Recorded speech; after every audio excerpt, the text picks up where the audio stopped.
और आज बीजेपी के राष्ट्रीय अध्यक्ष जेपी नड्डा की नई टीम की घोषणा कर दी गई है। इसमें 13 राष्ट्रीय उपाध्यक्ष, 8 राष्ट्रीय महामंत्री, 1 राष्ट्रीय महामंत्री, 1 राष्ट्रीय सह संगठन महामंत्री, 1 कोषाध्यक्ष, 1 सह कोषाध्यक्ष और 13 राष्ट्रीय सचिव के नामों का ऐलान किया गया है। राज्यों के लिहाज से देखें तो सबसे ज्यादा 8 चेहरे उत्तर प्रदेश से शामिल किए गए हैं, जो बताने के लिए काफी है कि बीजेपी का फोकस सबसे ज्यादा यूपी पर है और पार्टी की सारी रणनीति यूपी के इर्द गिर्द ही दिखाई पड़ रही है।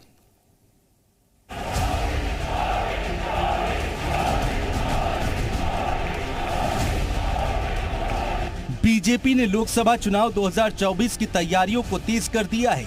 शनिवार को घोषित अपनी नई राष्ट्रीय कार्यकारिणी में पूरी तरह से 2024 के चुनावी गणित को साधा गया है। कार्यकारिणी में सबसे ज्यादा फोकस यूपी, खासकर वेस्ट यूपी पर किया जाता दिखाई दे रहा है। यूपी से 8 और उनमें से वेस्ट यूपी के 4 नेताओं को टीम नड्डा में खास जगह दी गई है। बीजेपी के लिए 2019 में कमजोर कड़ी साबित हुए वेस्ट यूपी को आने वाले आम चुनाव में फतेह करने को जातीय संतुलन बैठाने की जुगत पार्टी हाईकमान की रही है। वेस्ट यूपी से मुस्लिम, गुर्जर, ब्राह्मण और वैश्य वर्ग को तवज्जो दी गई है। दरअसल वेस्ट यूपी के सहारनपुर, बिजनौर, नगीना, अमरोहा, संभल, मुरादाबाद और रामपुर लोकसभा सीट पर 2019 में बीजेपी को हार मिली थी। 2024 में मिशन 80 के लिए अब कवायद की जा रही है। भारतीय जनता पार्टी ने पश्चिमी उत्तर प्रदेश पे खास फोकस किया है। देखिए, अभी पश्चिमी उत्तर प्रदेश के कई बड़े सैनी नेता दूसरी पार्टियों से, खासतौर पे सपा और बसपा से बीजेपी की तरफ आए हैं। सुरेंद्र नागर जी को अभी राष्ट्रीय कार्यकारिणी में जगह दे दी है बीजेपी ने। तो जो वहाँ की सामाजिक संरचना है उसमें सभी को साथ लेने की कोशिश है। पसमानदा समाज पे सबसे ज़्यादा फोकस कर रही है। बीजेपी के जो जुड़े हुए संगठन हैं वो पश्चिमी उत्तर प्रदेश में ही ज़्यादा सक्रिय है। और सबसे चौंकाने वाला जो नाम है वो तारिक मंसूर का है, जो कुलपति रहे हैं AMU के।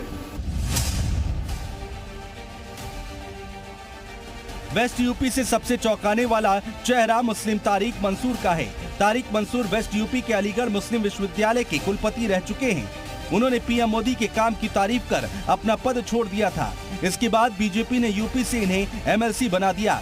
कुछ दिन बाद केंद्रीय कमेटी में उपाध्यक्ष बना दिया गया है। जानकार इस फैसले को पसमानदा मुसलमानों के लिए पार्टी की पहल का हिस्सा मान रहे हैं। दरअसल देश में बीजेपी लगातार पसमानदा मुस्लिमों पर खास फोकस कर रही है। वहीं यूपी के गौतम बुद्ध नगर और बुलंदशहर से कारोबारी राज्यसभा सांसद सुरेंद्र सिंह नागर को पदोन्नत कर राष्ट्रीय सचिव बनाया गया है। सुरेंद्र सिंह नागर अभी तक यूपी बीजेपी में उपाध्यक्ष रहे थे। इस कदम को बीजेपी के गुर्जर कार्ड के तौर पर देखा जा रहा है। बीजेपी क्रांति धरा मेरठ शहर से विधायक रहे मौजूदा राज्यसभा सांसद ब्राह्मण चेहरा लक्ष्मीकांत वाजपेयी को मई 2022 में राज्यसभा भेजने के बाद अब राष्ट्रीय उपाध्यक्ष बनाया गया है।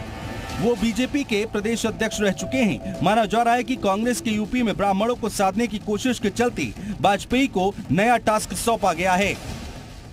पार्टी ने मेरे लिए जो भूमिका तय की है और उस भूमिका के अंतर्गत जो कार्य पार्टी देगी उसे करने वाला कार्यकर्ता है डॉक्टर लक्ष्मीकांत वाजपेयी। मैं पार्टी के राष्ट्रीय नेतृत्व आदरणीय मोदी जी, आदरणीय नड्डा जी और आदरणीय अमित शाह जी के प्रति कृतज्ञता ज्ञापित करता हूं कि उन्होंने मुझे काम करने का एक नया अवसर प्रदान किया।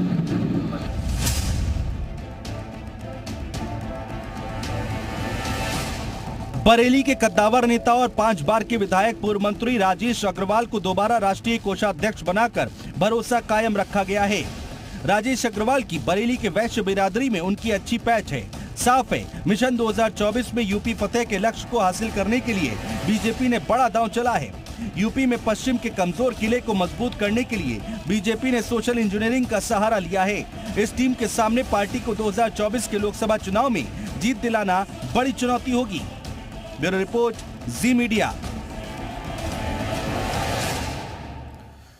और बीजेपी की नई टीम में शामिल सभी पदाधिकारियों को सीएम योगी ट्वीट कर उन्होंने बधाई दी है। उन्होंने लिखा है कि बीजेपी के माननीय राष्ट्रीय अध्यक्ष श्री जेपी नड्डा जी द्वारा आज घोषित सभी केंद्रीय पदाधिकारियों को हृदय से बधाई। आप सभी को नए दायित्व और उज्जवल कार्यकाल के लिए अनंत शुभकामनाएं। तो ये यहाँ पर बधाई दी गई है ट्वीट करके मुख्यमंत्री योगी आदित्यनाथ की तरफ से।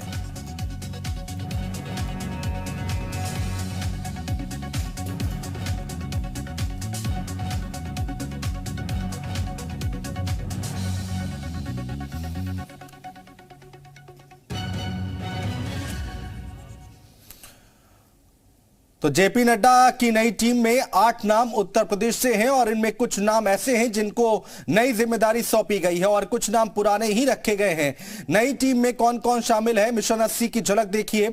लक्ष्मीकांत वाजपेयी जिनको राष्ट्रीय उपाध्यक्ष बनाया गया है, ये नई टीम के नाम हम आपको बता रहे हैं। रेखा वर्मा दूसरे नंबर पर नाम आता है रेखा वर्मा का, जो कि राष्ट्रीय उपाध्यक्ष बनाई गई हैं। तारिक मंसूर की बात करें तो राष्ट्रीय उपाध्यक्ष बनाए गए हैं तारिक मंसूर। अरुण सिंह की अगर हम बात करते हैं तो राष्ट्रीय महामंत्री बनाए गए हैं अरुण सिंह। राधा मोहन अग्रवाल राष्ट्रीय महामंत्री बनाए गए हैं और इसके साथ ही साथ शिव प्रकाश अगर हम बात करें तो राष्ट्रीय सह संगठन मंत्री बनाए गए हैं। सुरेंद्र सिंह नागर अगला नाम आता है, राष्ट्रीय सचिव बनाए गए हैं और राजेश अग्रवाल जिनको कोषाध्यक्ष बनाया गया है। तो जेपी नड्डा की ये नई टीम हम आपको बता रहे हैं। तो यूपी से निकलेगा दिल्ली का रास्ता। जी हां, 2024 में यूपी का रोल बहुत अहम रहने वाला है।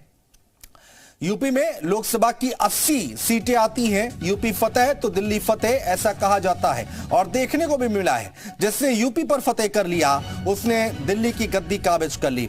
और यूपी का किंग मेकर का इतिहास हमेशा से ही रहा है। किंग मेकर की भूमिका में हमेशा रहा है उत्तर प्रदेश, क्योंकि 80 लोकसभा सीटें उत्तर प्रदेश से आती हैं और अगर उत्तर प्रदेश में 80 सीटों में ज्यादा सीटें जीत ली तो दिल्ली का रास्ता आसान हो जाएगा। बढ़ते